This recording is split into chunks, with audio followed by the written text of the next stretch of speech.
Greetings, it is I, Tentus Naravan Dracovin, Lord and Emperor of the Dracovin Empire, and welcome. It is time to continue my discussion on the 5th edition of Dungeons & Dragons, 5th Ed D&D. When we last off, we were talking about wilderness, and we were talking about the kind of things you can encounter in the wilderness, starting with weather.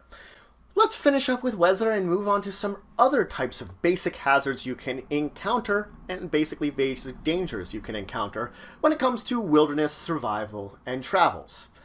Last type of weather I want to talk about, heavy precipitation. Now I mean both heavy rain and heavy snow. Both of these will give you disadvantage on a wisdom perception check in order to basically see what's going on. Your vision based on any of these, disadvantage. Now, heavy rain also does two things. One, extinguishes open flames very effectively.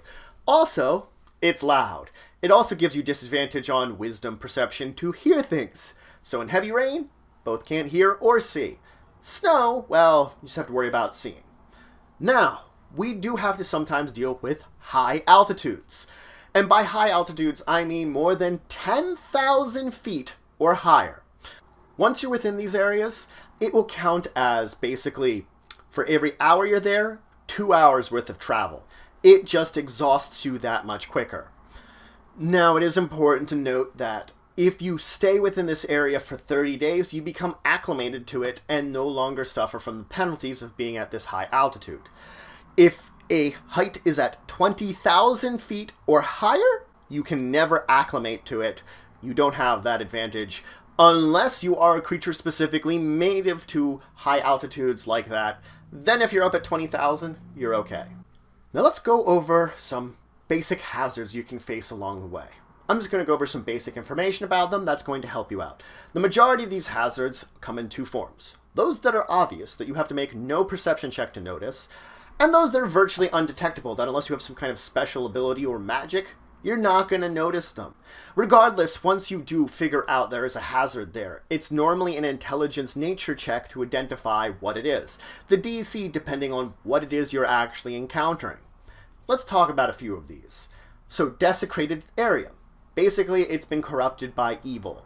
A desecrated area will grant advantage on saving throws to any undead within that area. Other than that, it has really no effect.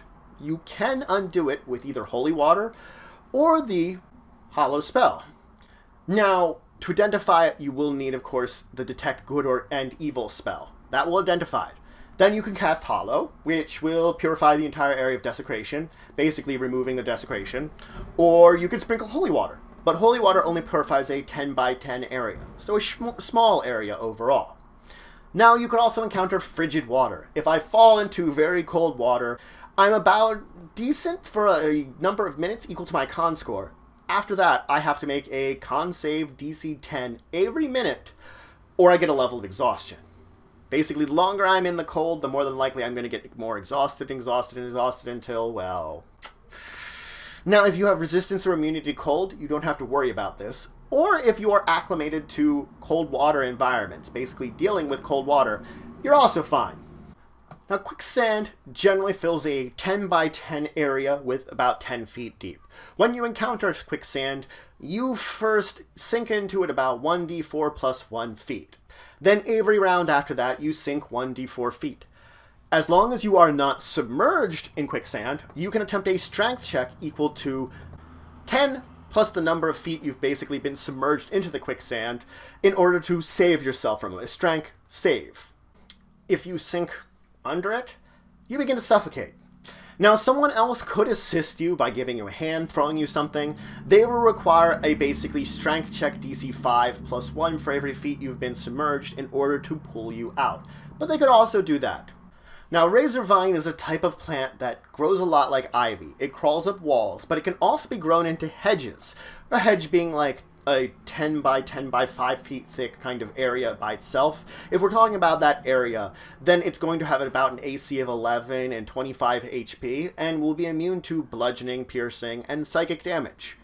Now, you could of course cut through this kind of razor vine, but if you touch it, you must make a DC 10 dexterity save, or take 1d10 damage. 5 average if you're just using the average, and this will be piercing damage, as you basically pierce yourself on the thorns of this thing, because it is very thorny and very sharp. Now, ice is something you can encounter in many cold weather areas. When you first encounter ice, first walk out onto ice, you will have to make a dexterity acrobatics check, DC 10, in order not to fall prone. After that, ice counts as difficult terrain once you've basically gotten yourself on it. It's just that first step could be, woo, I fall out under myself. After that, it's sort of you're going along a little, dangerously because to slow down. You've gotten used to it a little bit. Now, you might encounter thin ice in this area, especially over some kind of water that you're trying to cross over that might be frozen as part of winter. Thin ice can hold about 3d10 times 10 pounds on a 10 by 10 area. As soon as the weight of that area is exceeding that amount, the ice breaks. Everything on that area falls into the water. Yay, you've basically, you've walked on thin ice and it broke. Then you just have to worry about the cold water rules, which we talked about a little earlier.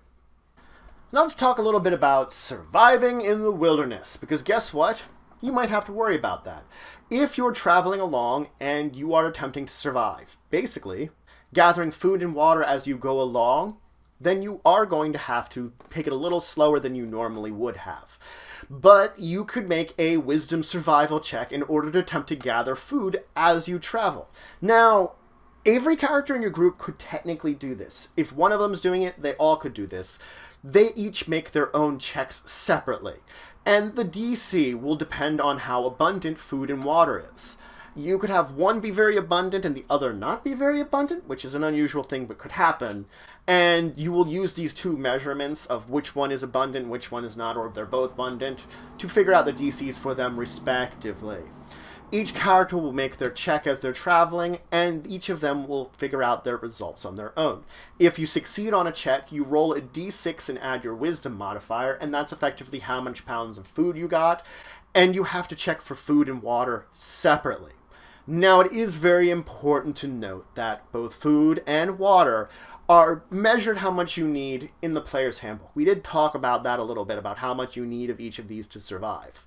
But if you want to look to creatures of other sizes, they do have a chart in the book that kind of lets you know how big or small, how much food and water it's going to need separately.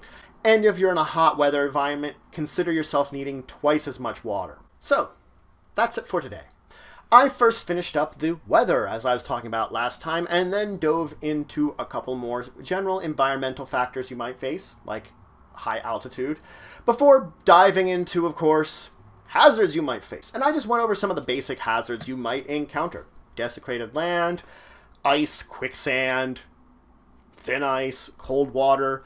These are very basic things your characters could very easily encounter along on their travels. Then I began to talk about, of course, you surviving in the wilderness and determining how much food and water you might find along your journey when you're traveling through an area, which can be very important because that'll help determine how much you actually need to survive. We've talked a little bit about that before, but the Player's Handbook does provide that information.